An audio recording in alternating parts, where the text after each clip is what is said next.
Hi, I know it's been a while, but I have a really good excuse. I'm not going to get into that now though.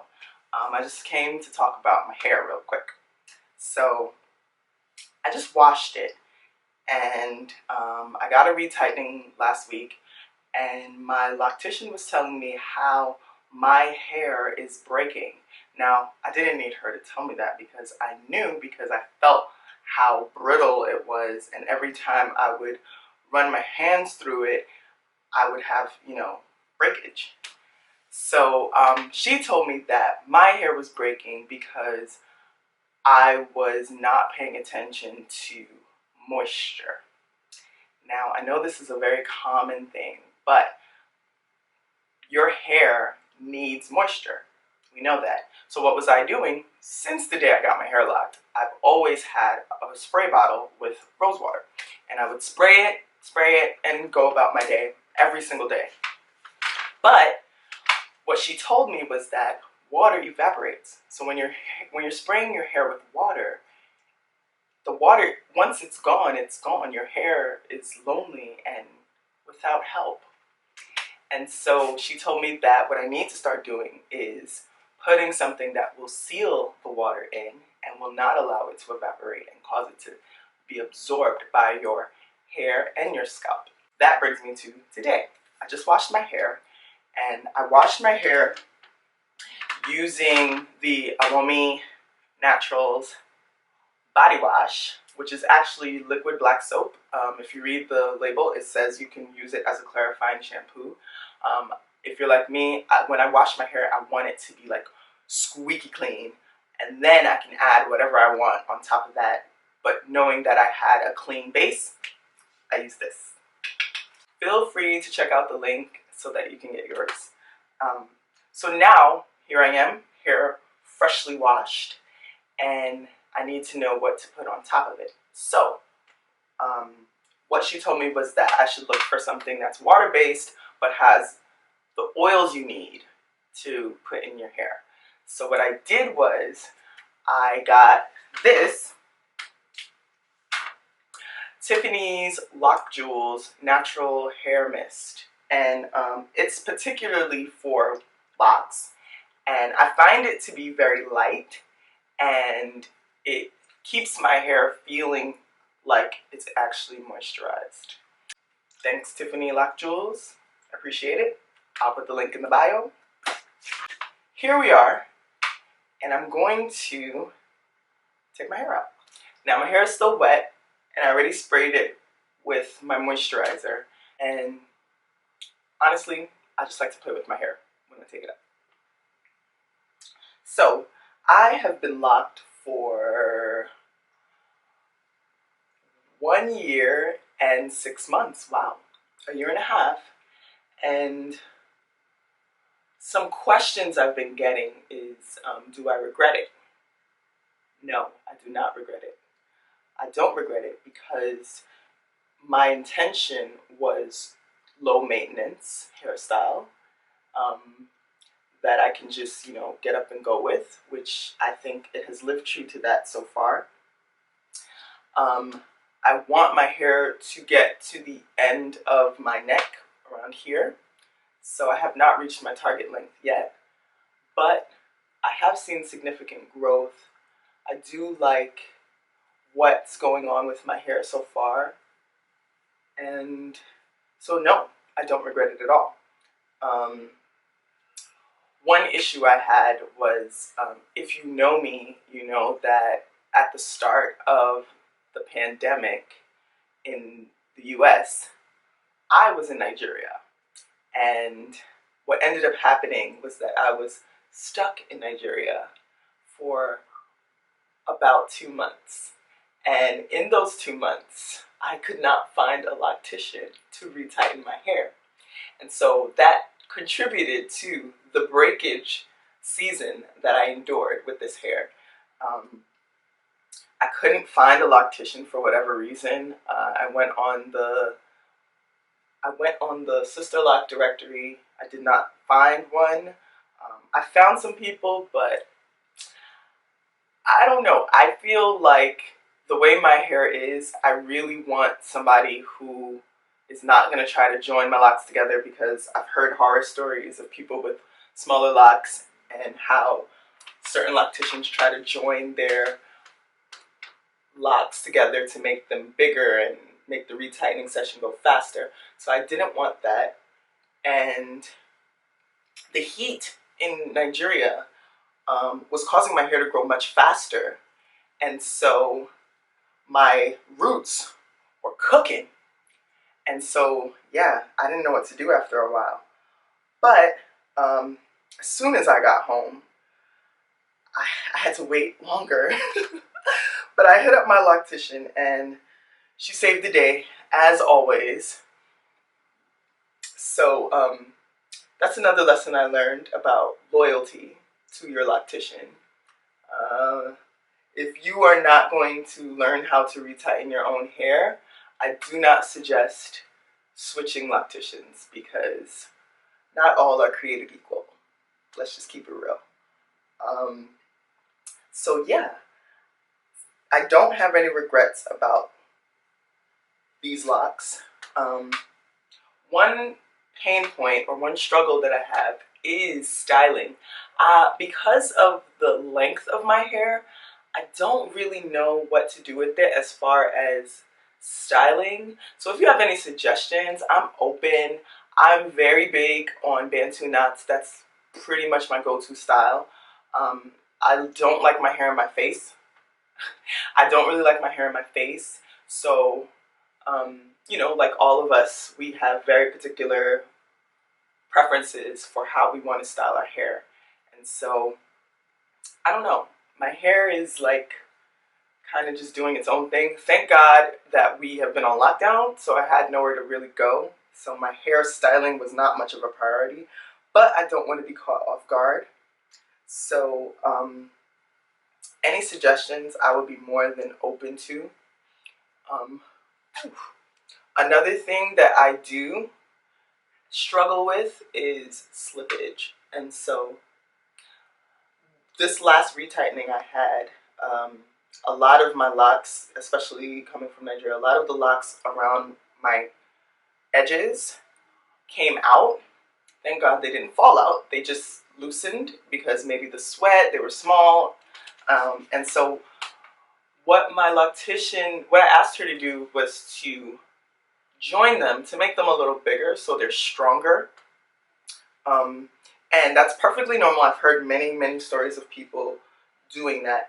But the thing is, because she had to retighten them, they're not locking at the same rate as the rest of my hair. And so what I've been doing is I've been braiding them together. Since I'm not really styling them, I've been braiding them together just so that they can be stronger. I don't know if you can see that. Move up. Yeah, so they could be stronger, and until they grow long enough for me to just leave them alone. That also applies to the locks on my nape over here, that when I was in Nigeria, all of those locks came out. Like, I don't even know what happened. Maybe they were too small, I don't know what the case was, but they all came out. And so my loctician repaired them, but now what I'm doing is I'm braiding them in really big braids and styling them in a way that I don't have to put my hair up as much, just so that I can keep them. I don't know if you can see them. So this is one, this is another, this is another. So I've just been braiding them just to keep them from coming out. And again, the more locks you have loose when you go for retightening, you run the risk of getting charged extra, because essentially it might just be a whole nother installment. So I don't want that, so I'm gonna wear these braids until they're strong enough to stand on their own, until the locks are strong enough to stand on their own. So those are some things that I'm struggling with, but other than that, I am totally in love with my decision to lock my hair. Again, a lot of the pain points that I pointed out are because my locks are kind of small. I have 600 locks, which is not the average, but I really wanted it just for stylability. I do like different hairstyles, and so I wanted more options as far as styling goes. One of the biggest things that having Sisterlocks has taught me so far is how to be patient. And I know I keep saying this, and other people talk about patience. They talk about your hair is yours, don't compare it to other people's, and all of that is very true. But I want to share that we are creatures of comfort. We love to predict outcomes. We love to determine, especially when it comes to our appearance, we love to have complete control over what we look like. And so me deciding to get Sisterlocks was a step towards me deciding to trust God. And believe it or not, my journey with my Sisterlocks has caused me to get closer to God. I am not so much fixated on my physical appearance on the day-to-day because I really can't control what rate these grow or how much shrinkage I experience or anything like that. And so I really, really commit this journey into God's hands. When I start to feel like I'm being superficial, I get a check in my spirit that, is that really the most important thing right now? And I'm able to just commit my worry and my fear and my insecurities into God's hands and just carry about my business. Because at the end of the day, this is my natural hair. This is my natural hair. This is the hair God gave me. And I need to walk in that. The Bible tells us that a woman's hair is her glory, is a crown to her. Like, this is my crown. Why am I worried? And so I give God all the praise that I'm even able to talk about this. I don't believe that everybody in the world should have locks and whatever the case is. But for me, this is a very, very, very personal spiritual decision that has allowed me to be vulnerable with God. And that was something that I needed. That is something that I need to consistently walk in. And my hair keeps me there. And now my prayer is that when it starts to get glorious, that I don't get carried away. But I'm very, very grateful. I'm very, very grateful that I'm able to even share this journey. I remember when I first did them, I was a little embarrassed because my hair looked crazy. Like, I don't even know. I feel like I looked crazy. But I'm so grateful that God has allowed me to embark on this journey for the last year and a half, and that as a result, He's revealed my heart to me. He's revealed my worries and the areas in which I've just blocked Him off. Like, there are things in our life that God wants to change, He wants to fix, but we won't even let Him in. And God has shown me that about myself through taking care of my hair. Sounds weird, but it's the truth. And I just want to encourage anybody who is watching this, if you don't even have a relationship with God and you have been thinking about it, seeking it, reach out to anyone. Reach out to me. I can give you what I know and what I've experienced, but you can go to the Lord in prayer. You can open the Word of God. You can talk to Him and really understand what it means to be loved. And that was another thing that I struggled with. I feel like I've been a Christian for so long that I've skipped some basic understandings in my walk. And maybe skipped is not the right word, but I've overlooked them. Even though I get it, I've overlooked them in practice. And so I feel as though even with my hair and other aspects of my life, God has been trying to show me that He loves me. And I know that in theory, right? Like, I've heard it preached, I've heard it in songs, I know that in theory, but in reality, in my life, in practice, like, how is that displayed to me? How do I understand that? And I feel as though my hair was one way that God was really, really hammering it to me, that He loves me, and that my hair is growing at the pace at which it's growing, but it doesn't change the fact that I am loved. It doesn't change the fact that I am beautiful. It doesn't change the fact that I am created in His image.